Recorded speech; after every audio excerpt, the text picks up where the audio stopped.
Welcome to the Fretboard Journal podcast. I'm your host, Jason Verlinde, the editor of the Fretboard Journal magazine. And on today's podcast, I am extremely excited to be talking to the one, the only Matt Sweeney of Chavez, Superwolves, Guitar Moves fame, and so much more.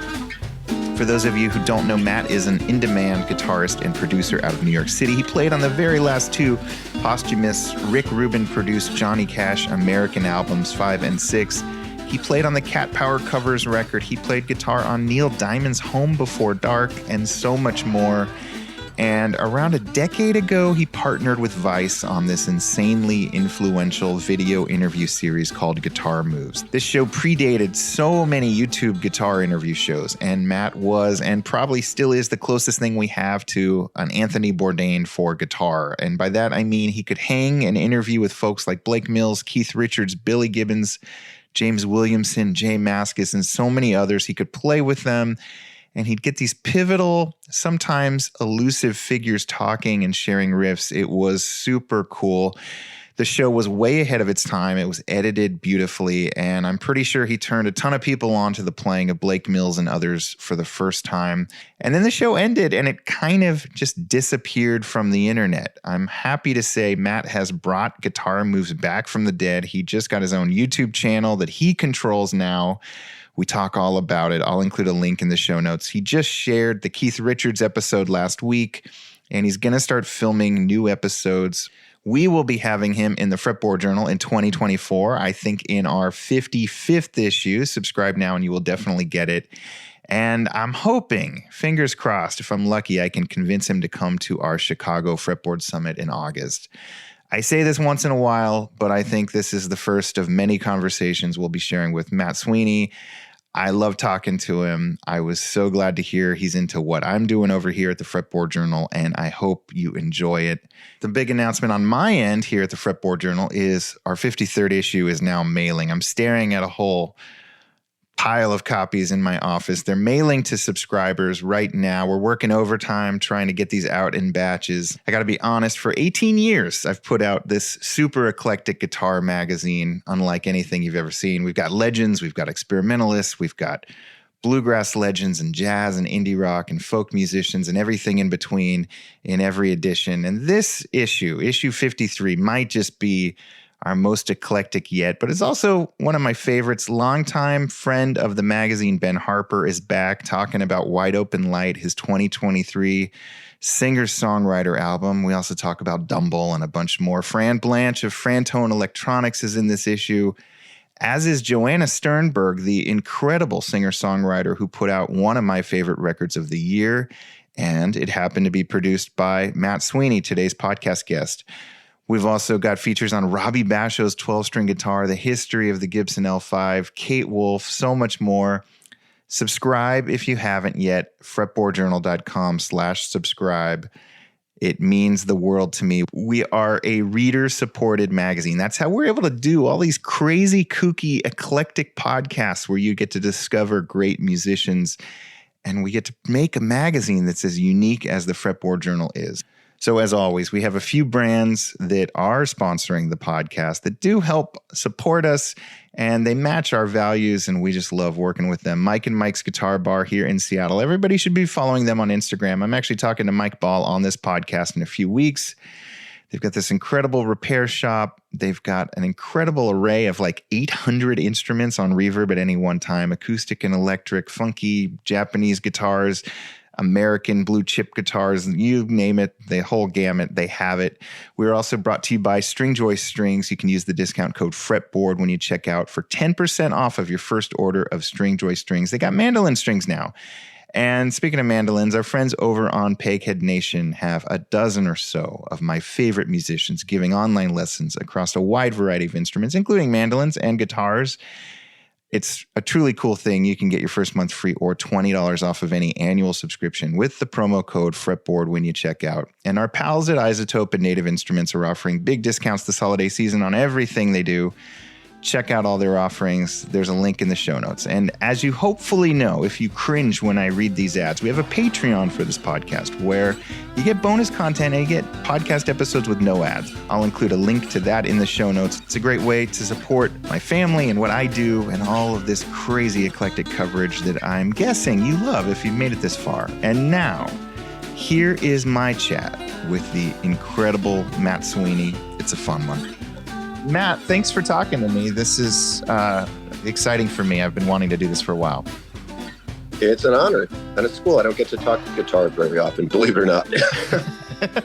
Well, and I want to start off by thanking you for something that's like not really guitar nerdy, but that Joanna Sternberg record, we have them in our new issue of the Fretboard Journal, and that album meant so much to a lot of us. So thank you. Well, yeah, that's awesome. That's so cool. That's so cool. Yeah, and also, I mean, this is why Fretboard Journal is cool. I mean, to me, like Joanna is a guitar player that's inspiring and mind blowing, and like fucking watching Joanna play, it's sick. It is sick, you know? And like, it was really exciting from, you know, hearing recordings of Joanna, and then the songs are so powerful, the singing so powerful, and the arrangements are so powerful, but it's all, it's weirdly, it's like gnarly thumb driven, hard rocking, almost all of it, you know? It's really interesting. And cause you know,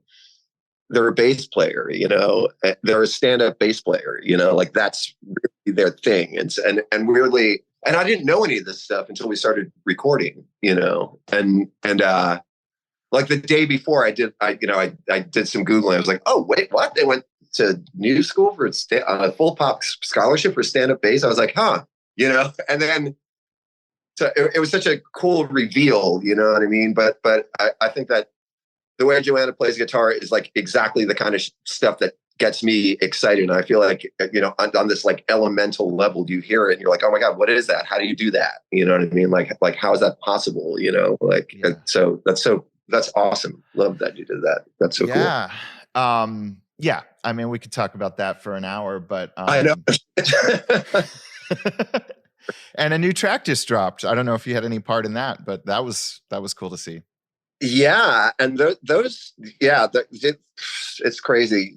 Joanna's got a backlog of just kind of demo material, like a lot of it, like of a lot of stuff. So it's really there. The future is kind of wide open. I'm really interested to see where Joanna takes her own genius ass. You know, yeah.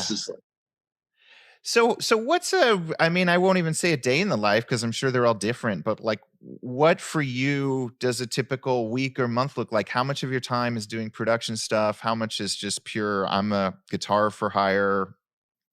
How do you fill your time? I don't know, that's a great question. I just went for a run. I try to go for a run in the mornings. And like, it's totally different. I was thinking about this. It's like, how the fuck did I make it to my 50s without a real crazy? And you know, it really wildly varies. Like, you know, was it yesterday? Like, I mean, I don't know, or this week I was guitar guy. You know, I went into the studio and got to work with Mark Ronson on a thing, you know, and that was as a guitar dude, you know what I mean? But it's also, it's really fun to work with somebody where it's like, okay, we're redoing a song or we're trying, like I think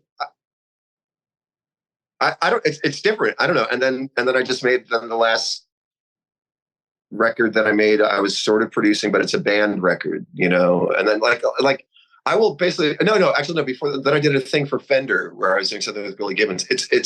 I'll just say kind of yes to anything. I can't believe anybody fucking asked me to do anything. So I'll be like, okay. Because so there really is not a typical day. It's not really divided up into anything. I don't have a manager who's got a big, like long docket of things for me to do.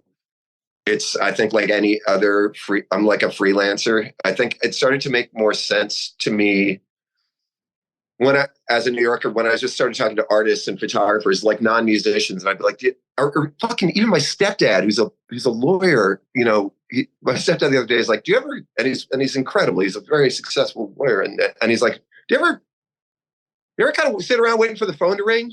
Says my stepdad. I was like, I mean, yeah, and he's like, yeah, me too.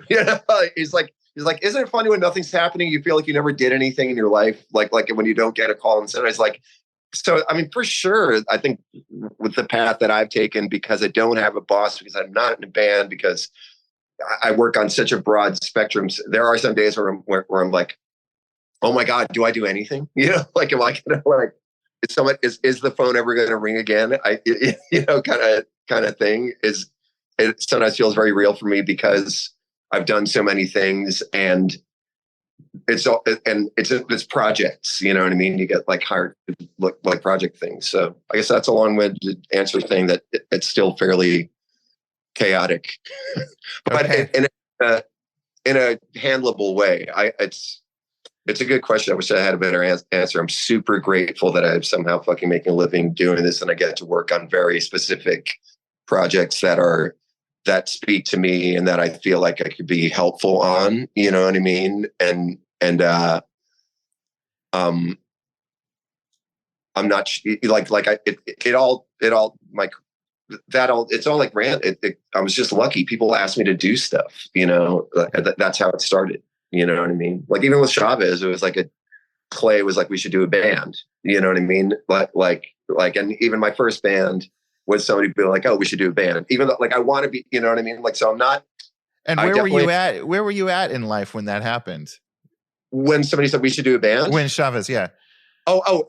Clay, I was fucked. I had decided that I wasn't going to do music anymore. My first band was to me, it was such a failure, and blah blah blah. And I dropped out of college, and I had actually roadied for Clay's band in some sort of just like, hey, I want to be around music. Maybe I'm not meant to. Maybe the band thing isn't for me or whatever. And so I met Clay as. I knew him through mutual friends, and my band had broken up and I needed a job. And he's like, well, we actually have this like tour where we have tour support. We need to take somebody out as a guitar tech. You want to do it? It turned out I made more money than the people in the band, which happens a lot. Back then, it was like, we have tour support. We get to rent all this stuff and hire people in the band. At the end of the day, it's like, holy shit, we didn't make any money. Like, but that's how I met Clay. And again, he asked me to do something. So it's like, yeah. When you said you were like done, you swore off making or trying to be a musician, were you like going to totally get out of the music world? Did you have like some weird backup plan? No. Okay. Like my shit wasn't together enough. I don't know, whatever. Like it just wasn't, I wanted to be around music just as much as I wanted to play it. You know what I mean? Or so meaning I was like, well, I don't know what else to do. So I'll get a job working for, I don't know, some music, some aspect of the music biz, you know what I mean? Like, and so, I worked at CMJ, the College Music Journal. Yeah. It was all musicians, who like worked like that. That was also kind of more of a thing, was like, you'd be in a band and then you'd kind of have a music adjacent job, not just necessarily being a bartender, which is the other kind of gig, but like, so, I'd sort of not thought that my musical ideas were really worth anything. And then Clay was like, oh, we should do a band. And so that's how that started. But I was very much like my dad's basement in New Jersey when the germ of Chavez got started. And then I was like trying to figure out how I could get a job in New York and be in New York. That was sort of like where I was at. I was sort of definitely up in the air and not knowing what to do. But then also like enough of a fan where, I was playing bass. Like for example, somebody was like, oh, I heard you play bass. I was like, yeah, I do. That's not my thing. But I didn't say that. I was like, sure, yeah, I play bass. I was playing bass in a noise band, or in a really noisy post Glenn Branca band called Wider. And James Lowe from Live Skull was in that band. So I kind of did a thing where I like was like, okay, I don't know what the fuck I'm doing. That last band was a disaster. I will just sort of say yes to what people, like see what happens kind of thing. And then the Chavez thing developed really slowly, and it was really nice because Clay was like, well, let's try to do something to keep ourselves interested. And we just played as two guitar players for like months and months. We would just be in a room and try to come up with something that was interesting to us. We were like, let's do something stringy. I think that's what Clay just kept on saying. It's like, let's do something having to do with stringy stuff, and then James Lowe, who I was playing in this band with, was like, oh, what do you, like, I think he heard, I don't know what it was. He was just like, oh, it's interesting that you're still playing with that guy. You're still doing guitar stuff. What are you doing? And then I was like, well, you want to jam? And then that's how James got involved. And then I took it really seriously because it was like, wow, James Lowe he was in fucking Swans and he was in fucking Live Skull. And he's like this completely unique drummer. And again, I was like, I cannot believe this guy me and Clay were like, I can't believe he thinks this is like, he's paying attention to us even, what I mean? Like that he wants to hang, so like, I guess, yeah, it seems in general, my thing has been, I'm less of a, whatever you call it, a leader. You're the accidental guitarist or something. Yeah, it's like, this guy's kind of tall. He seems like he's into it. Let's ask him. Did the production element or your role as a producer end up happening that sort of same way? Yeah, again, completely surprising because I fucking never like the recording process at all. I struggled with it.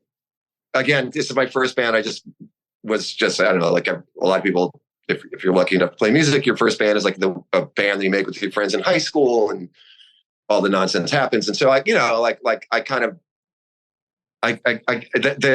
really didn't like making records. I just always felt like I fucked it up every time. And then Chavez was such an intense band that it wasn't fun making those records, but it was like, I was very happy with the results of it, and that was because it was such a group effort. And I was sort of like I was the front guy, but that was like Clay being like, you have to be the front guy. You fucking do this. He was kind of like, I was still kind of resistant in some ways.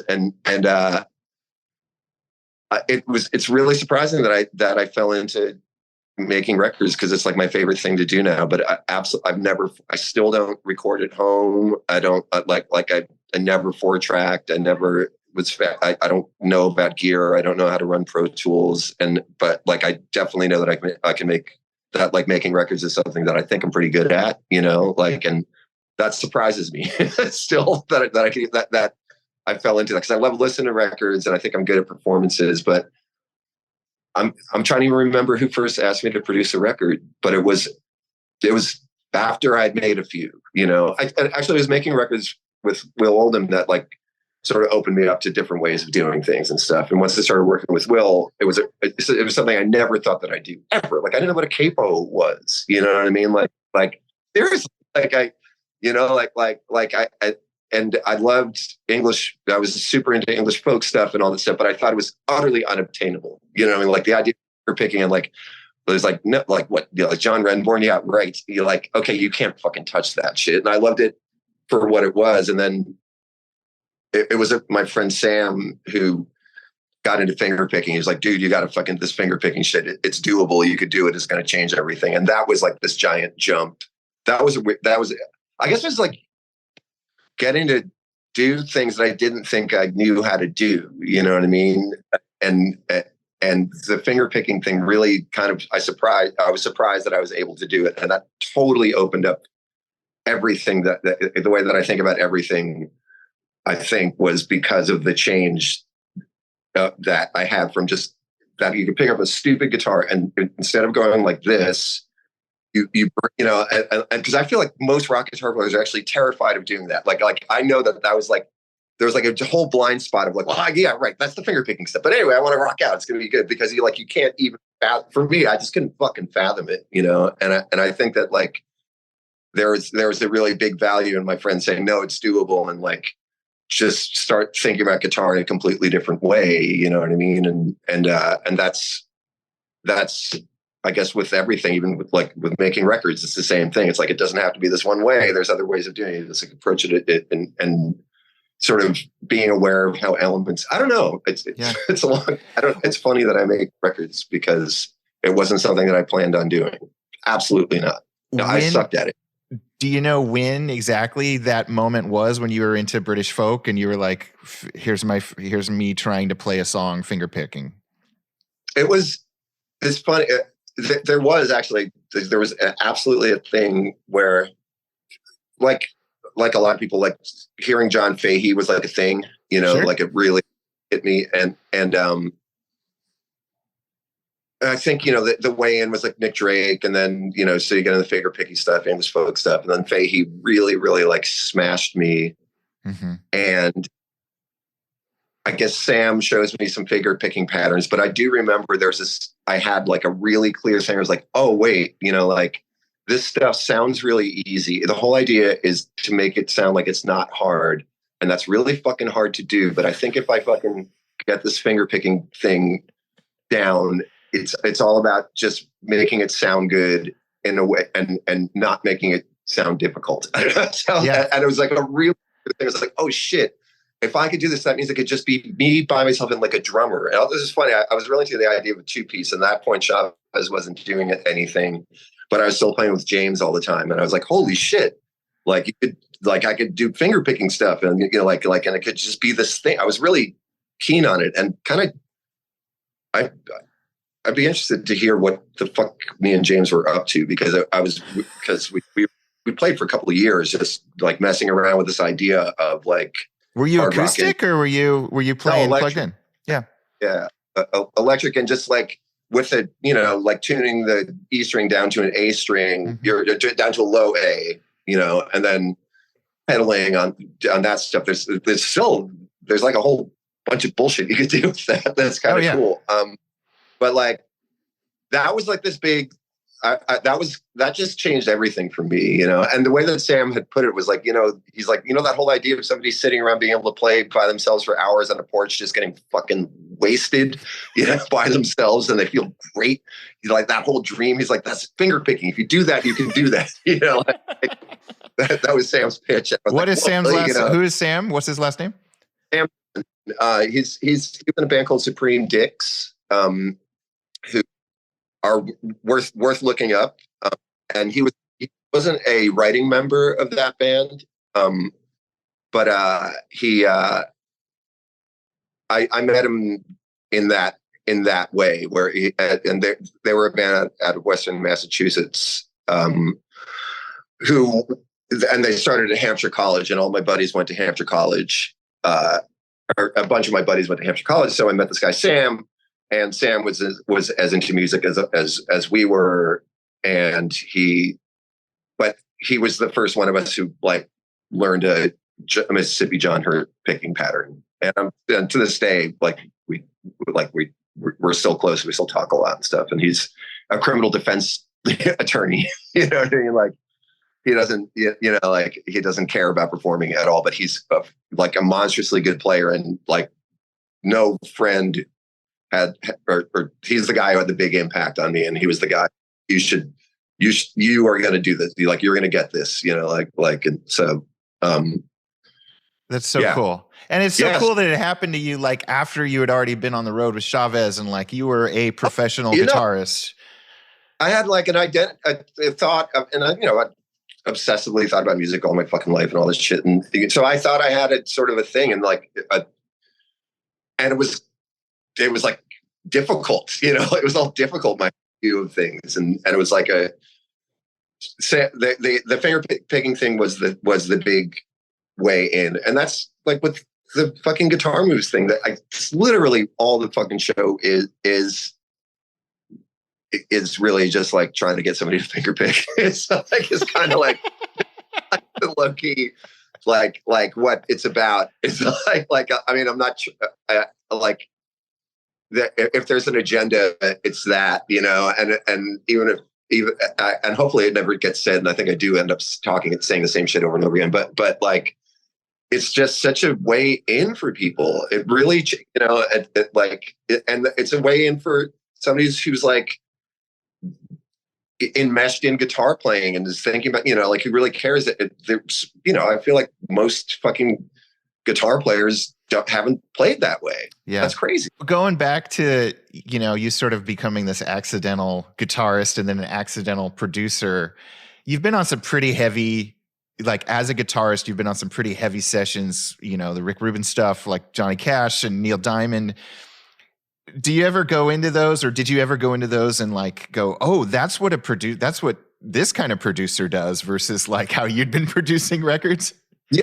And I got to say, I learned so much from Rick from Rick Rubin, because he was the guy who's like started asking me to play on Rick. That's how I got into the thing of being a session guy, and again, like what?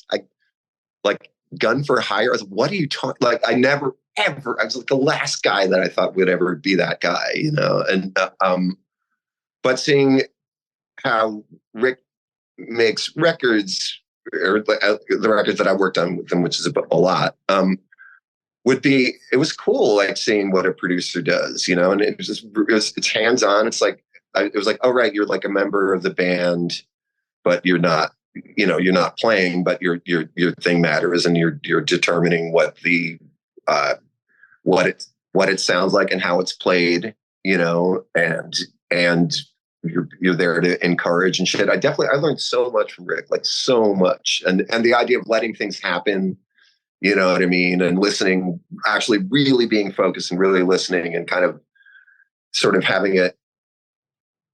hearing everything and being able to, like all the stuff that I had never concerned myself with because I was freaking out so much. I don't know why, actually, that in this like terrifyingly high pressure situation that I was utterly unprepared for. It was actually, I've said it before. I show up to this Rick Rubin session. It's fucking Tom Petty's band. Okay. It's like, and Ben Montench. I'm just like, what the fuck am I doing here? And like, because I have no idea, what I'm doing, and before we went into track, I just said to Rick, I was like, I don't know what I'm doing. So like, I don't want to fuck up these takes, do I just do, he goes, do you? He goes, look, you're isolated. We could always hit a race. He goes, don't worry about it. And he goes, you're isolated. We could always hit a race. And somehow that was, you're isolated. We could always hit a race. It was like, absolutely like a weird, like, okay, well, shit, thanks. Okay. So I won't ruin this, and you're here I'm here because I'm supposed to throw ideas and, and that worked for me. And somehow it made me really able to do my nonsense, and get away with it. What was the first session? Remind me. It was for Johnny Cash American 5, which was Johnny Cash when he was dying, recorded a bunch of songs with Jack Clement and some other friends and Dave Ferguson for Rick to finish with that was like part of their deal, and they like, it was like unbelievably heavy situation to walk into, and so they sat on it for a couple of years, and everybody was sad. Then they were like, well, we got to do this record. So it was like an obligation on Rick's part and on Dave Ferguson's part, who was Johnny Cash's like mentor or his engineer and kind of his dude. They had to do this record, and and they were doing it with everybody who they'd worked with before. And I was the fucking new guy walking into this situation and trying to put it all, even just to fathom that is pretty hard to grasp, which is like, okay, so it's going to be Johnny Cash's voice. He's recorded these songs. He knew he was going to die. He knew that it was going to be played on. So everything's wiped out. It's like a click track and his voice, and we'd listen to it one with like a guitar, and then we'd figure out the chord, write down the chords. Again, I'd never done any of this shit. I didn't know about the number system, that like 1 for 5 and all that stuff. So I was like, oh my God, okay, we hear the song. Okay, what should we do? Try this. And then maybe somebody would have a guitar and play along. Oh yeah, let's do that. And then I had a guitar in my hand, so I'd start just doing my finger picking thing. Great, let's do that. Then go in and do it. Oh, it was this wild thing live, just cutting tracks live to Johnny Cash's voice. And it worked really, really, really, really well. And that was my fucking complete immersion into the whole thing, and it was, it was really wild because again, I had initially was just like, wait, Johnny Cash is dead. They're still making records. What the fuck is this? You know what I mean? Like just my sort of snotty attitude of like, wait, what is this? Some sort of, and then it was explained to me what the assignment was. So that's all I knew was that like, I really couldn't fuck this one up. What? How did you even know what guitar to bring, or did they tell you? I just didn't bring a guitar. That was my move. I was like, well, I guess it's going to be Rick Rubin's studio. I've seen pictures of these studios. There's like 5,000 fucking guitars.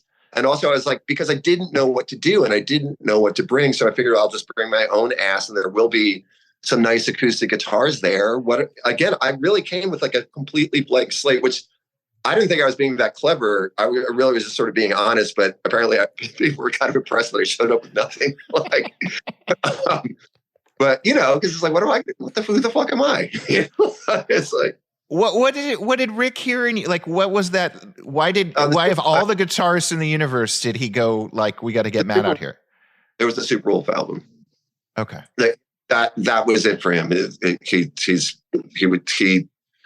heard that record. He heard it before it came out. And he called me up and said like the nicest things anybody's ever said and just said, would you be available to work on records? And again, that's how it started. I was like, yeah, sure. And then like later that day, I get a call from his office. Are you available to work on Johnny Cash? And I was like, I think actually my line was, I'm assuming these are overdubs was my line. And then this pause, Mr. Cash recorded 25 songs to be completed after this. I was like,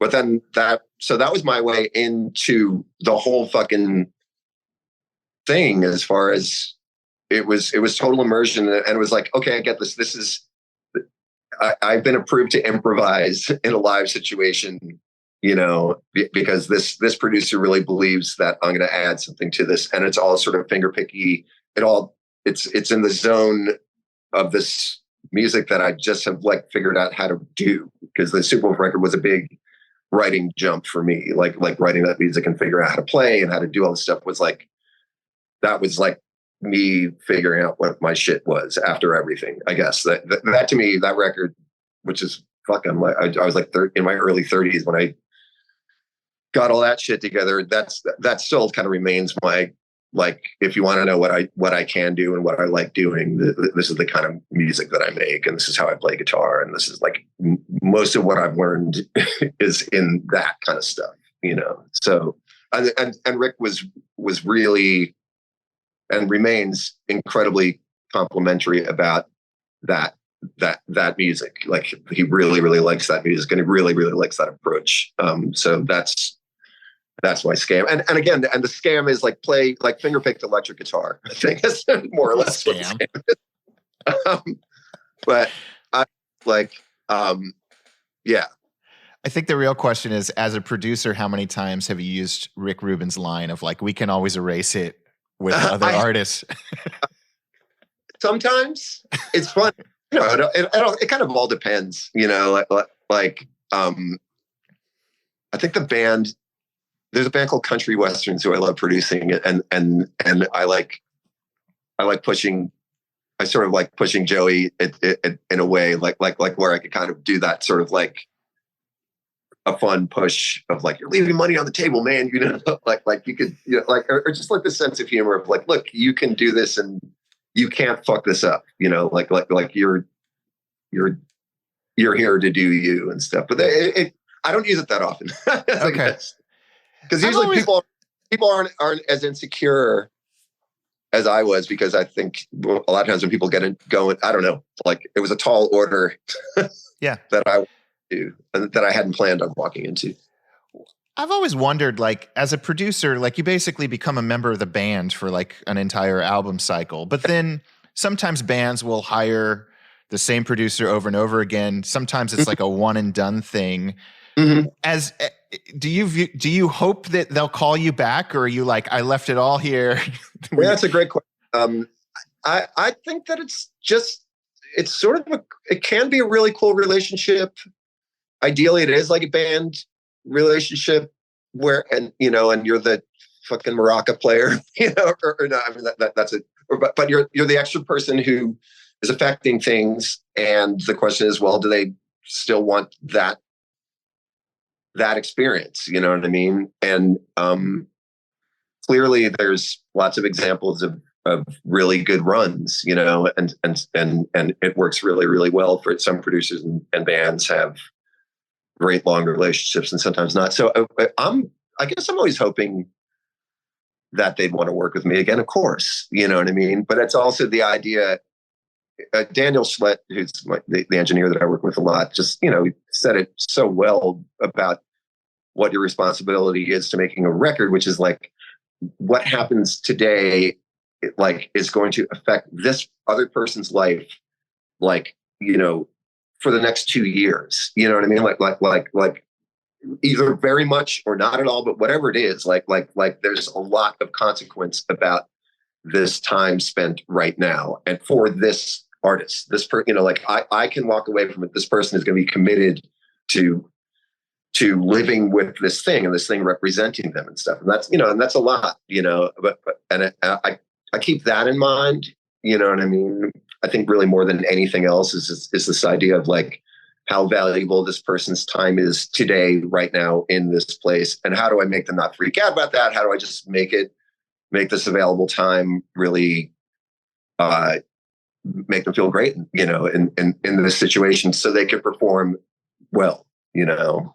And it's a trippy thing, you know, like that, being that aware of time, because I'm a space cadet, you know what I mean? Like, I love to be out of time. I love to lose myself in things and stuff. And so like, but it's cool that I found, and again, this is also like, Rick is good this way, just being able to fucking focus, you know? And I think from growing up needing, or, you know, like being an obsessive music listener, I can focus on listening. I can focus on a thing, you know? And so when making records, it's really fun. If you're making records with somebody that you're fascinated with, listening to their performance is fucking, you know, I can do that, you know what I mean? And it's, again, something I didn't think that I could do. Yeah. I mean, I think the listening thing, this is a perfect segue, because Guitar Moves is back, and a lot has changed in the YouTube landscape since that show first came out. But I remember, and I know you just posted the Keith Richards episode again, like the brilliance of you on camera with these like legends is that you are such a cool listener, and you clearly know their repertoire, but you also let them just talk, and wherever the conversation goes, you let it go. And I think that's probably something you learned from being a producer, right? 100%. And from being a session dude, you know, like for sure. I remember this, you know, like, so I'm fucking sitting with Mike Campbell, and we have guitars in our lap, and Smokey Hormel too, big time influence on Guitar Moves. It's just like, you know, like just how that conversation goes, you know what I mean? When you're in a situation where you have guitars in your lap and you're just talking, and you're there, and you're, you know, there's something to that I think allowed me to get with these fucking heavy dudes, because it's happened to me before.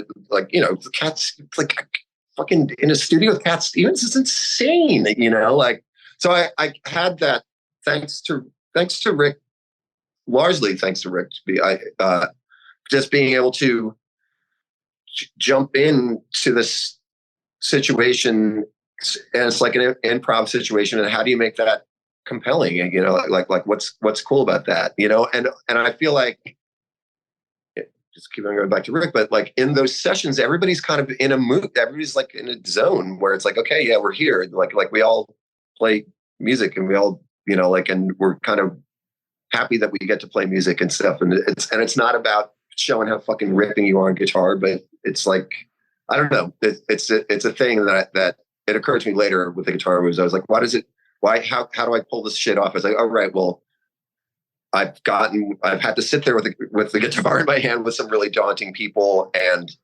I've learned that like, it really is all about having a valuable time and recognizing that you're here and you're present, and, you know, like, and this is what we got, and we're here, and we have these guitars in our hand, you know? And so that, I think, is some element to the show that seems to work and is drawn on from studio experience and time, and just experience of time spent with instruments in your hand, whether or not you're playing them. You know, how much prep do you give like a Keith Richards or a Cat Stevens? Do you say like, hey, we're going to have 2 hours of filming, we're going to cover all this stuff? Or do you just say, show up at this time? Like, how much do they know? My pitch, it's always, again, it's so all over the place. But the general pitch is it'll take an hour of your time. We'll come to you, or we'll go wherever you want to go. Is the general pitch, you know, and that remains the general pitch. So, and then ideally I could provide a place that would be fun for them to go, if, you know, like, or just like, I think it's always fun, or just like wherever you're comfortable. And recording studios to me get a little boring, but I know that people love them. You know what I mean? But it's fun to go, I don't know, to somebody's house, you know, and at least for Guitar Moves, since it's not really about gear. In fact, it's not about gear at all. You know, it's about being comfortable and having and your relationship with this instrument, you know, and among other things, but like, yeah. Got it. And you've filmed a bunch back in the day. That was like on the Vice site. Those all disappeared, but they're coming back. And then you're filming new ones now. Is that correct? I'm going to shoot one on Monday. Okay. And then start going, you know, and I'm not even being cagey. I got big plans. You know, I got a lot of people. That's like, I can't make it. That's where I'm at with it. I'm really excited about shooting more episodes, and I got some ideas about who I think would be good. And I've gotten some nice yeses. And we'll see how that goes. What's so cool is that I'm in charge. I partner up. Fat Possum, you know, is backing me, and I could, as opposed to previously what it was, you know, for a Vice, and there was a lot of, it was what you have to do to there's a lot of back and forth about making stuff, and now it's nice. I can just kind of do whatever I want. And so what had happened was the Guitar Moves episodes took off on YouTube, you know, like, and they eventually, the licensing things, because there's little bits of music and stuff, those, when the licensing things go away, God, it's so boring. There's an intern whose job it is to find that out and take the video down, you know? And so that just started happening with all these Guitar Moves videos. And I realized that nobody really owned it. And it turned out there was some piece of paper that sort of indicated that maybe Vice owned it. And it was like this, so boring, but it was frustrating, because I was like, well, I do own it, and you know, I should have it, and it should be an organized YouTube channel. And it took like 4 years to get all of those episodes back. And so what's happening today actually is the first episode, and you know, we haven't really recut stuff, but the Keith one is both. That was a 2-parter. It's in one thing, and we're just going to be rolling out all of these episodes that were unavailable and for the last couple of years, and then in the new year start rolling out new episodes. And beyond that, I don't have any big plan, you know. Like, what's so cool is that people like the show, and what's really cool is that a lot of these old episodes weren't available. People really like them. The show has this life of its own, and people like it, and available again. And also just chopping up the things was really fun, because I you know, like, in chopping them into little bites, it works pretty well. So it sort of feels fresh. These old things feel kind of like relevant now, you know? Oh yeah. They were filmed great. I mean, yeah, you guys did a great job. Yeah. And I'm still using Andrew Royland, who plays guitar in Le Savvy Fab. He's the editor, who I think is like, it has so much to do with Andrew's pacing, because the edits are really like that kind of humorous conversational thing is really helped with the cutbacks and stuff like that, and how Andrew paces it. So it's me and him right now. Does he film too, or you have another? Doesn't, but I'm just putting these, you know, like it's actually a surprising amount. We did a shit ton of clips, you know, like of going through all the old stuff and just like redoing it. So he's always going to be the editor. And my friend Jordan Radaley is probably going to will shoot a lot of them. You know, I'm going to have friends direct them, and people that I've worked with before, and people who I love, like, are going to do them, and we'll see. And it's, again, really cool that Fat Possum is like, yeah, just let us know what you need and let us know who you want to hire, and we'll shoot it. You know, and there's also some other friends have been very, very actively supportive of, like, whatever you want to do, you could come here and do it and stuff. So I don't want to fuck anything up, so that's why I'm being a little better. But like, I'm looking forward to it. It's cool. It was such, again, totally fucking accidental. I had no idea that this thing would turn into anything. I just wanted to do a cool thing based off of the BBC How to Play Guitar thing that was from the early 80s with Richard Thompson and Michael Schenker and Ron Wood. Have you seen that shit? Yes. Yeah. That's the origin story. Okay. Yeah. And so, yeah, the origin story is me and Jesse Pearson, who was the Vice's old editor, who was a brilliant dude and a finger picker, 500 years ago at the beginning of YouTube, that video was up, and me and Jesse were like, that video is sick. We, let's do a show that has that, like, because it's when Richard Thompson's like, here's how you do this, here's how you do this, here's how you do that. It's like, nobody fucking ever tells you that shit. Like, hang your thumb. It's like really simple four things. And I thought that it was brilliant. Like I was like, Jesus, if I saw that would really have given me a big jump ahead. That was my feeling at the time. So I get to fucking meet Richard Thompson in like 2006, 7, something like that, at McCabe's 50th anniversary. It was insane. And Superwolf got asked to play. It was awesome. And Odetta was playing, it's fuck.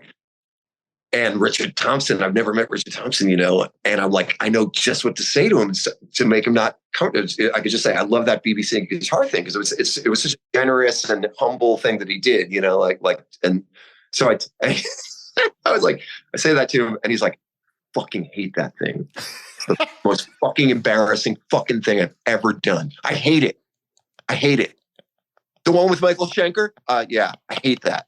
Yeah. And so I was like, I guess I got to do it. I definitely have to do the show now. My goal is to get him on. But like, it was so wild. It was like the fucking American Werewolf in London. Like, what's that pentagram on the wall? Like needle scratch. Just like, it was so bad. It was so harsh. And he's like, he's God, versus fucking Richard Thompson. So that really was the origin story. Was like, okay, I have to do something because Richard Thompson hates what he did. And I know for a fact that it's really valuable. And there's this giant, obvious thing that we can do. That's what me and Jesse were like, well, let's do it. So we actually shot a bunch of episodes that never got shown. And Jesse quit Vice. And I was also like, oh, well, I just wasted all these people's I did it with Marnie Stern, with Paul Major, and I think with Cass McCombs. Long time ago. And then they didn't do anything with it. This is, again, before Vice was big and all this stuff. And then they came back at me saying, hey, we're sorry that, you shot these episodes that we never used. We just partnered up with D'Addario, and we have a budget, and would you like to do the show? That's how, and then I was sort of like, okay, you know what I mean? Like, it was always like slightly contentious back and forth between the host program, but I'm lucky as fuck, and it's all because of this guy Jesse Pearson who got the show started, and then it puttered along, and then got a life on YouTube. Yeah. Like, now that you're kind of like calling all the shots, I'm guessing you get to be a little more eclectic in your choices if you want to be, right? Whatever the fuck it was, it's really crazy. And that's the thing is like, how I could do anything, I would like it to be something that anybody could watch. You know what I mean? I really want it to be that, like whether you like it or not, or whether it's, we can definitely talk for the next 12 hours about who would be great. Yeah. On the show,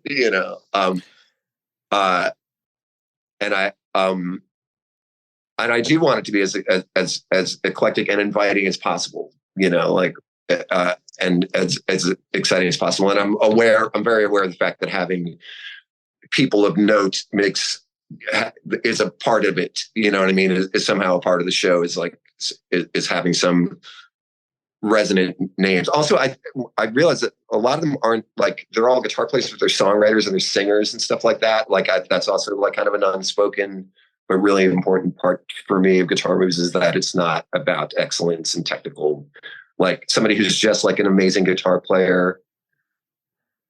It's not that. It's just not that. I don't know. It's somebody who could like, you know what I mean? Like for sure. Yeah. But geez, there's so many people who'd be so fucking cool, and I'm psyched that I could do. And I'm trying to figure out a way. It'll be fun to kind of get into the rhythm of it. Like, I could probably shoot episodes at my house, and it'd be really good. I haven't even like decided what the pace of the thing is going to be. I'm right now just sort of figuring out where to go and what to do. But it's extremely nascent. Yeah. Well, congrats on everything, man. And you're already filming next week. I won't ask who, but that sounds awesome. Yeah. I'm psyched. I'm super psyched. Well, Matt, thank you. This was amazing. Thanks so much for what you do, man. It's really extremely special, and it really Fretboard Journal inspires so many people in so many ways, and it's awesome. Thank you. Yeah. All right. That was my chat with Matt Sweeney. Go check out Guitar Moves now. It's held up remarkably well. It's such a cool show, and I'm so excited to see what he's up to next. Our next few episodes are some of my favorite of the whole year, so hopefully you subscribe to the podcast. If you like it, please leave us a review over on Apple Podcasts. Happy holidays.